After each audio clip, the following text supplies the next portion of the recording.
All right, people, it's time to bring out the weapons. I mean these, drawing utensils. I'm working on these.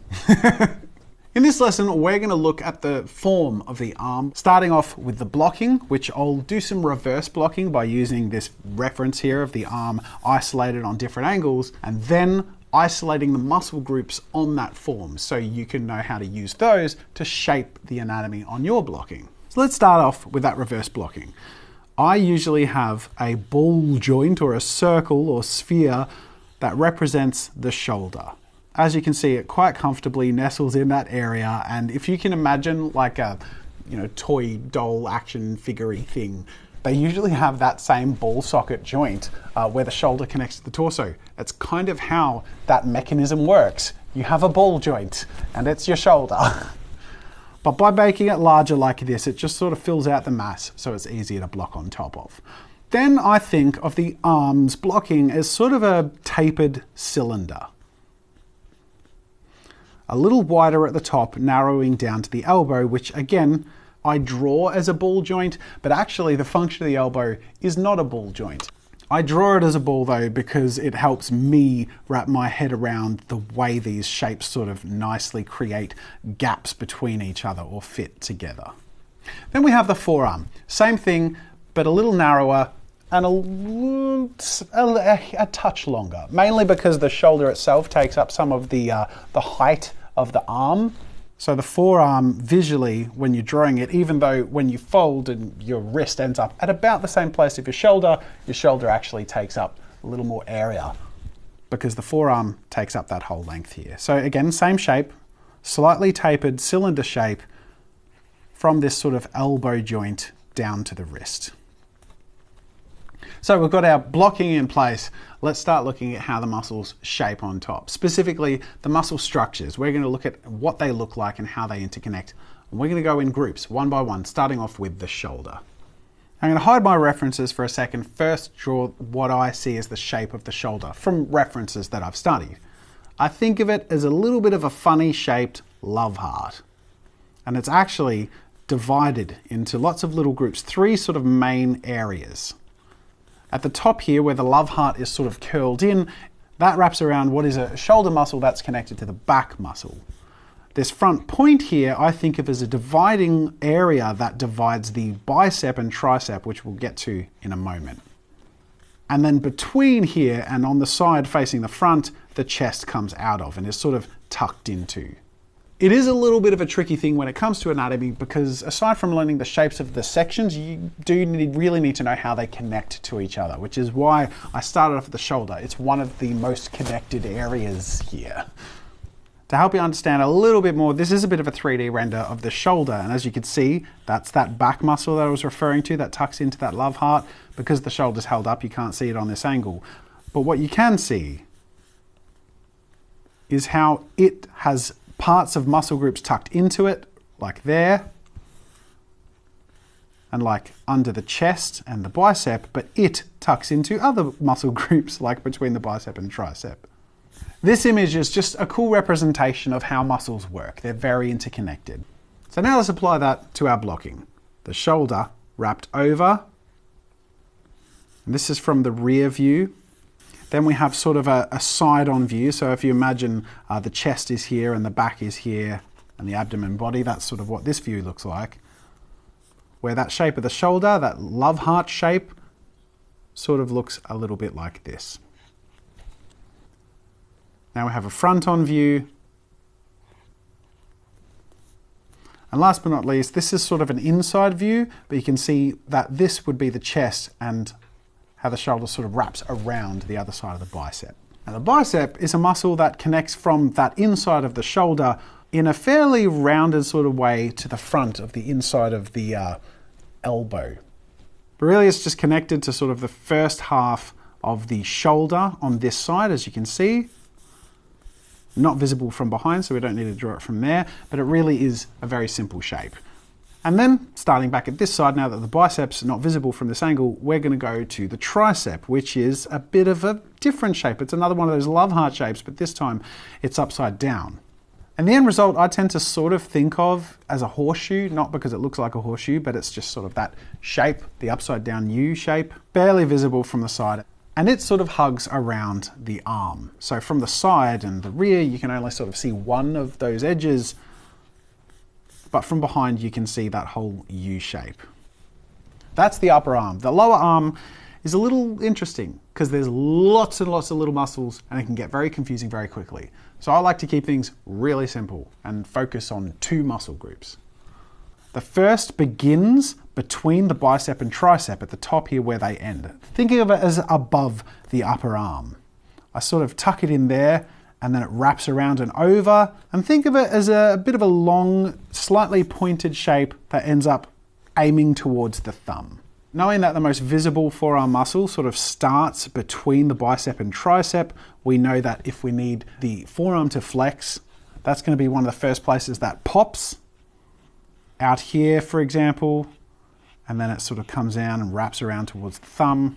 And then likewise from behind, from the inside of the bicep and tricep, but not as prominent, we have a similar sort of muscle group that wraps around towards the pinky.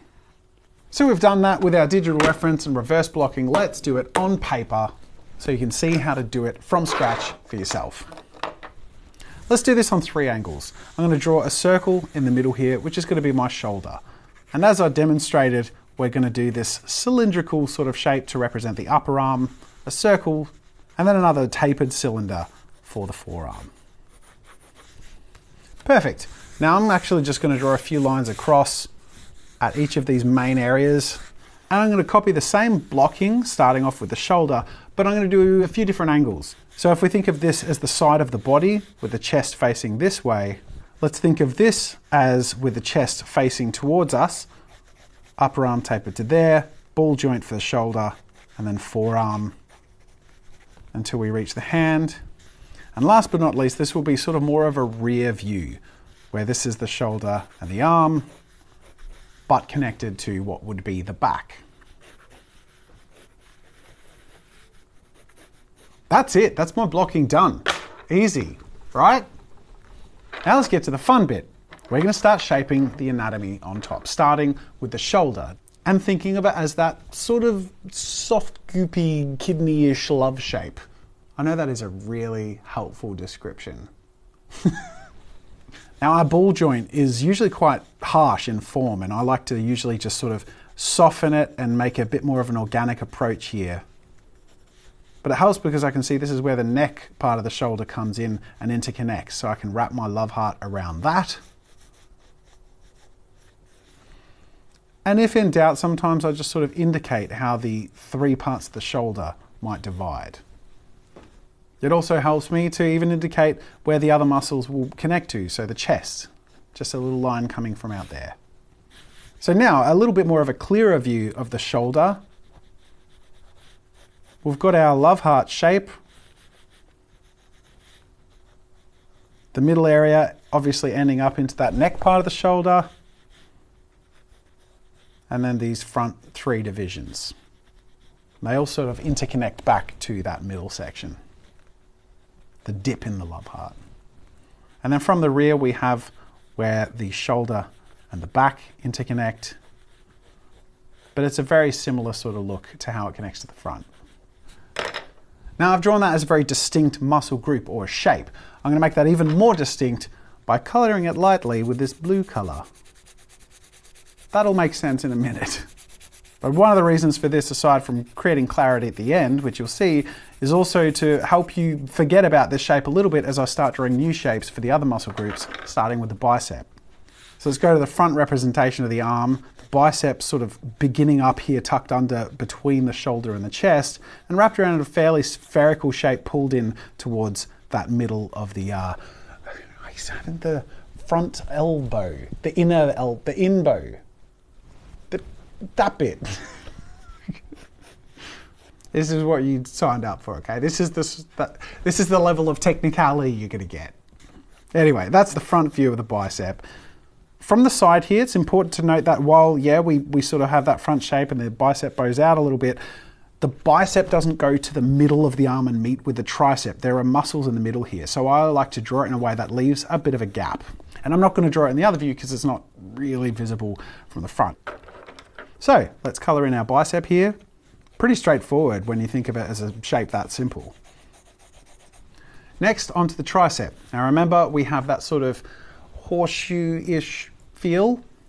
Now the thing to remember is the bottom of the horseshoe is very tapered and much thinner than the top, which actually bulks out a bit. So I usually, especially on this side view, pop the tricep up a bit where it sort of bulks out at the top of the horseshoe. But I don't see the other side of the horseshoe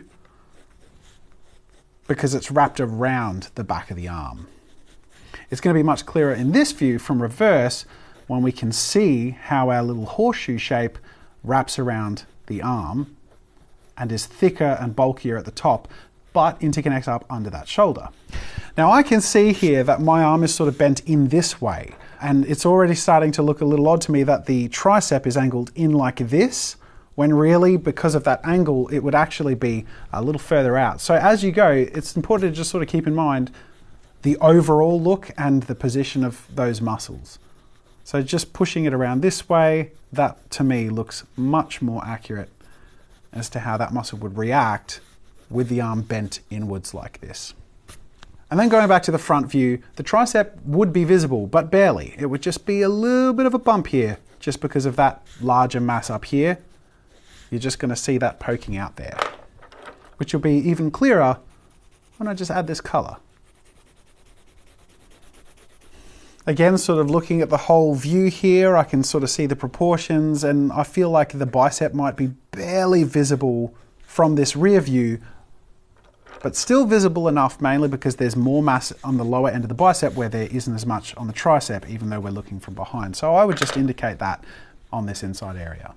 Next, forearm. Starting off with that bigger forearm muscle, which interconnects between the bicep and tricep and wraps around. Now I know my thumb is going to be here, so it wraps around a little bit towards the thumb. It sort of curls around like that.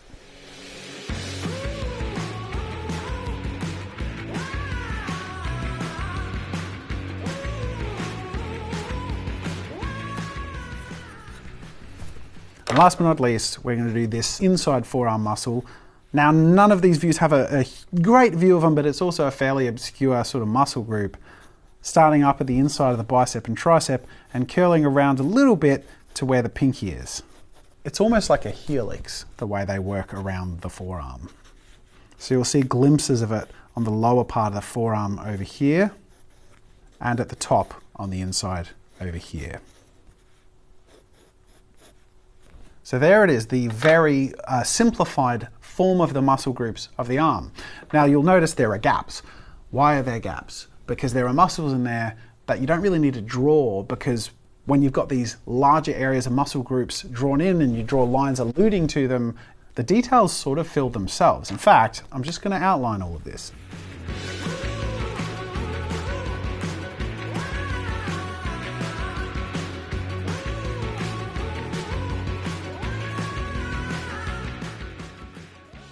Now you can see with the lines in there, and if the colors weren't there, it actually sort of fills in its own detail. But there it is, the form of the arm. Who'd have thought it could become so simplified? And now knowing that, we can apply that shaping on top of any blocking and any pose. So I want you to give this a go for yourself. Try drawing a really natural and relaxed arm pose in some really straightforward angles, just to mainly practice the basic blocking and proportions, but more importantly in this case, the muscle structures and muscle groups, how those are proportioned and interconnect, so you can start to understand how that can be drawn on different angles. In the next lesson, we're going to focus on the function of the arm.